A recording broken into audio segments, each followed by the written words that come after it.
Hi, here we go. It's all about the canine. Do you know how mean people are to the elderly? I'm not talking about the average man on the street. I'm talking about the professionals. How can they sleep at night? Okay, so let me back up a little bit. So, my mom, she's 81, recently became a widow, then had 2 heart attacks and a stroke. Picture this. She's in her hospital bed with her dog Chili lying next to her when little Miss Rehab social worker comes strutting in to inform her that the facility will be dumping her out in a couple of days. This Cupid doll come to life lays out the assisted living options. We like to call them elves. Makes them seem friendlier. Comes out of her mouth. So St. Joe's doesn't allow dogs. St. Pete's, I don't know. So the social worker looks down while scribbling her notepad and says, "Is the dog a deal breaker?" My mom begins to cry. The dog whine. So this one feels totally comfortable waltzing in and telling an old lady whose husband just died, a lady who's so sick she can't even go back home to say goodbye to her friends, "I'm gonna rip your pet away from you too?" Standing up, I walk towards the social worker, blocking mom's view, gritting my teeth. I spit out in a low voice, "You idiot. We finally got mom sold on the idea of assisted living after assuring her that wherever she'd go, her little dog would follow."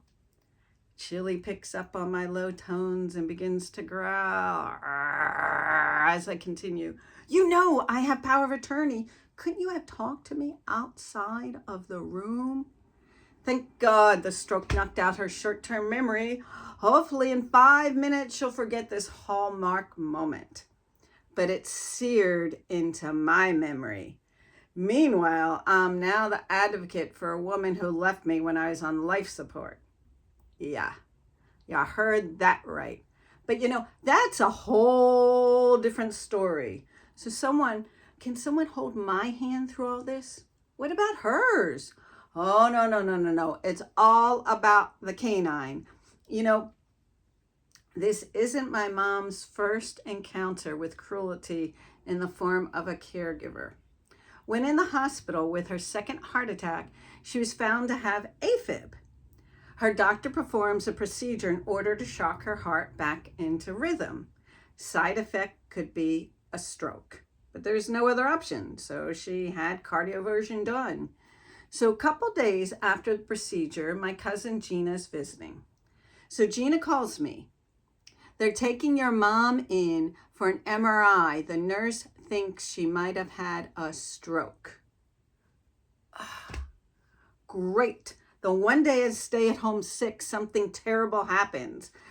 I mutter to mom's fur ball lying right next to me. In the background, I hear a medical professional emphatically questioning my mom. So when did this start?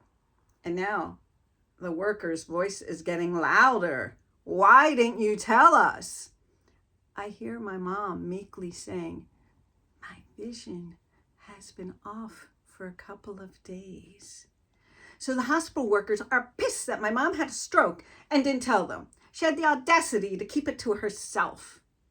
They're blaming the victim. This is crazy. So these so-called caretakers are annoyed that a patient who has lost capacity for short-term memory, even her own name, didn't remember to tell the medical team something important. Cinnamon, my mom says. My cousin asks, "Are you hungry?" Cinnamon spills from my mom's mouth. My cousin asks me over and over again, "Does she love cinnamon? What does it mean? Oatmeal? Does she want raisins?" I'm beginning to wonder if strokes are catching.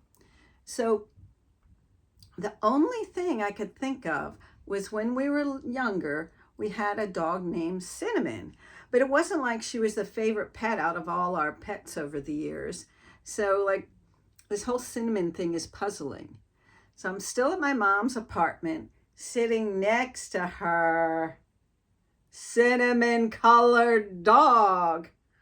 Oh, surrounded by my stepfather's shoes and dentures. But what have I been telling you? It's all about the canine, that little cinnamon precious pooch. The damn dog. She's the one that we need to be worried about. So over the next couple of days, Mom calls her dead husband Cinnamon, her young friend Cinnamon. Temporarily, the spice became a term of endearment. I never heard it myself. All is hearsay, because once the doctors decided to dismiss my mom, they gave me 4 days to find the facility which would take her and her dog. 4 days. What can she afford? I'm in her large apartment. Crap is everywhere, kind of like my office, you can tell. So crap's everywhere. She's of a generation of big furniture buyers. I know most of these items were recently bought because it's been less than a year since she's moved from our childhood home to this low-income senior apartment housing complex. So she's probably still paying for the couch that most likely won't even fit into her new compact space. Not only am I packing, I'm sorting, donating, and tossing the detritus of someone else's life. My mother became a bystander in her own life. So my to-do list: find a pet-friendly ALF, tour facilities, figure out her finances, try to locate all the hidden cash around the apartment before movers come. Do you know, I found $10,000 in cash in the freezer. Literally cold, hard cash right next to those gooey fudgesicles. I put on my to-do list: go to the bank, make a deposit. Underneath, buy dog food. So everything's on my list except visit Mom. There's no time for that. Every time my phone rings and Mom scrolls along the top of the screen, I think, God, what does she want now? Guilt takes hold as I push the ignore button. I feel like screaming, Mom, I'm sorry. You probably need hand holding right now, but if there's a chance in hell of getting you and your dog into an ALF in 4 days, there's no time to take care of you. In my imaginary conversation, I continue. Sorry, I just don't have time to love you right now. It's all about the canine. That cute bitch takes priority. Plus, she needs to be walked and fed. You have nurses doing that for you. So my 2 brothers, Frick and Frack, are next to useless. Even though Frack lives near my mom, Frick stayed put. I was the only one to fly into the storm. Frick and Frack have been texting our niece, who's my second in command. Why is Aunt Dar stressed? My 21-year-old Monique, my assistant, depending on her mood, will be snarky or just plain realistic. We need more help. When I'm driving, Monique picks up the phone. Ms. Eastline, how can I help you? From the back seat, her 2-year-old mini-me, Daphne, gets in the act with her toy phone. How can I help? And baby talk. Wasn't so babyish, sorry. So I'm still driving while multitasking, and Monique dials my therapist, but reaches an answering machine. So I say, this is not going so well. Can we schedule a Skype session? A day passes without a response, which is very unlike my therapist. Meanwhile, things keep getting added to that to-do list. Get the death certificate of my stepfather's first wife, who died at least 30 years ago. Give away a car titled in a dead man's name. Simple stuff. So checking my inbox, I receive an email from my therapist that states her doctor advises her to take the next month off. Help! I scream into the ether. The next morning, I meet with the administrators of my mom's low-income housing apartment complex. It's conveniently located across the street from the hospital where my mom is. I can see her room from here, but still, no time to walk across the street to visit. So I'm asking them some advice about Alfs. These two women laugh in my face, saying, "Good luck finding a place for the dog." I want to smack them, but technically I should not be living in my mother's apartment, especially with my entourage, while I care for the canine and care for my mother. So I have to shut it up and suck it up. So the big thing that keeps me up at night isn't the powerlessness I feel with my mother's situation, but the sadness I feel for those in the hospital that have no one to advocate for them. You know, my mom has us. We're preserving her mementos, attempting to recreate this home in a new location. There was so much evidence in the trash room at her apartment complex that if there are no caretakers, every keepsake is pitched by strangers. Wedding photos, hand-embroidered pillows, family furniture.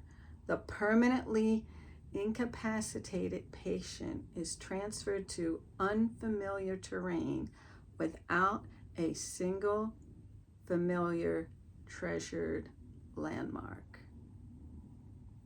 If I was lucky enough to dream, the images would turn into a superhero, a leader of a revolution, a care crusader, along with a cape and a pair of shears to cut through all the red tape. She has a sidekick, a little dog named Patience. I wake up with a jolt. I'm still holding on to the to-do list in one hand, my calming stone in the other. Maybe if I squeeze it harder, it'll be more effective. So in between packing and pitching stuff, Monique, Daphne, and I visit my father, who recently fell down his basement stairs and nearly died. Monique and I have noticed my dad's crushing on my mom. Never mind, they've been divorced for over 30 years. You know, his blue eyes cloud over on the tough days and are sparkly on mom's good days. Dad's unaware. But my stepmom, she notices. So there's paying bills, so insurance won't be canceled or late fees assessed. It's just pure torment. As I'm trying to read account numbers with my fair 50-something-year-old eyes, I'm imagining someone with sight 30 years on attempting to read these numbers. Even with a magnifying glass, the numbers were blurry because they're so small. 1, 0, 0, 0, 32, 0, 0, 0, 1. I get to the end of the number. The voice on the other side said, "Not enough zeros." Where and when? In the middle of all the phone calls, my friend texts me, "Running someone else's life isn't for the faint of heart." I receive a random call from a man who seems to know a lot about my mother, but I don't recognize his company. Is it a scam? I hang up on him and then realize it was a phone call I was waiting for. Shit. My signature line during this time is, "I'm her POA, here's our DNR, I have her advance directive too," instead of something cool like, "Who are you gonna call?" Come on, you know the response to that. Let me hear you. You know, this is so much more difficult than wrangling some ghost into a proton pack. So some days start off great and turn bad. Others start horribly and then just kind of even out. Somewhere in there, there's always a call to my Aunt Raquel. I'm hyperventilating as I tell her the challenges we've encountered each particular day. "Now, just calm down. Let me think," she tells me. Sometimes she has an edge in her voice. Her tone's not as comforting as I would like. But hell, Auntie Raquel is the same age as my mother. They've been friends since high school. Auntie's grieving the dramatic changes in her bestie while trying to do the best by me. Ring, ring, ring, ring, ring, you hear in the background. Hold on a moment, Auntie says, and she picks up her landline. Now just calm down. I'll call you right back. Click. That was your mother. The phone rings again. Ring, ring, ring, ring, ring. Now just calm down. It's repeated, this time to my older brother. My breathing returns to normal. Thanking her, I tell her to take care of the other two, ending with love you. Bye. So after touring 4 assisted living facilities with Monique and her mini-me, and we're scoring a ton of candy. You know, old ladies can't resist giving sweets to an adorable child. I settle on a crazy, expensive place, but the pooch will be pampered. My mom can't walk nor feed the dog right now. Our dream has come true, an all-inclusive ALF. Remember, say it with me, it's all about the canine. So, you know, my brother's demanding the cost of the facility. If he wants to know, he should have flown out across the country. Every time his name pops up on my screen, I hit ignore. So Monique, Daphne, and I stop at a fast food restaurant for lunch. Placed our order, they go to the bathroom, I head to the drink fountain. You know, after lunch, I'm going to sign on the dotted line. I have some anxiety, especially after speaking to my mom's lawyer, and she emphasized 3 letters, P-O-A. She continued in rhyme, don't sign away your house today. Then turned into the Philly girl that she is. You need those initials each time you sign for your mother, otherwise it's your ass on the line. I call my cousin Gina. So, you know, is putting my mom in assisted living the responsible thing to do financially? Her response was, you need to stop worrying about money. Who knows? Your mother not even live that much longer, then there's nothing to be concerned about. Soda starts pouring all over me. I gotta call you back. You know, I think she was trying to be positive. Don't you? It's a little confusing though, right? So Monique and Daphne arrive to get their drinks. Seeing me standing in a pile of stickiness, Monique asks, are you okay? Daphne takes one look at me and starts singing the song of the moment. Baby shark, do-do-do-do-do-do, baby shark, do-do-do-do-do, baby shark. I don't remember any of the motions, but you can do them at home. That night, my niece and her baby, the dog, and I are eating takeout in my mother's apartment while getting ready for the movers in the morning. Ring, ring, ring, ring goes the phone. Monique hands it to me while mouthing, sorry, I hit accept by mistake. And speaker is Frick. Just tell me how much it costs, he yells. Me, I don't know. Him, what do you mean you don't know? I don't know. There were so many numbers and pages. I just closed my eyes and signed. No matter what ALF, they screw you on the price. You think this is easy? Get your ass out here. I hit the red button. Silence. Turning to my niece, I continue. How can he not figure out that if we told Mom the price, it would just kill her will to live? I think I was so loud that even the deaf ladies at my mom's apartment complex felt the vibrations in their bodies. My niece starts laughing. What? So Monique says, you know, y'all the same. Y'all yell the same. Pop, my dad, Uncle Frick, and now you. Y'all start out nice, but then, bam, all out screaming. Damn. Daphne, damn. Me, oh shit, we can't curse in front of the baby. The baby, shit. Monique and I start laughing so hard we're crying. The baby's hysterically laughing, continually saying shit or damn. We race to the bathroom so we don't pee our pants. So that night, I asked God, can you please help me dial my inner bitch back? He answered, no, my child, your mother and Chili aren't in the ALF yet. Keep the attitude.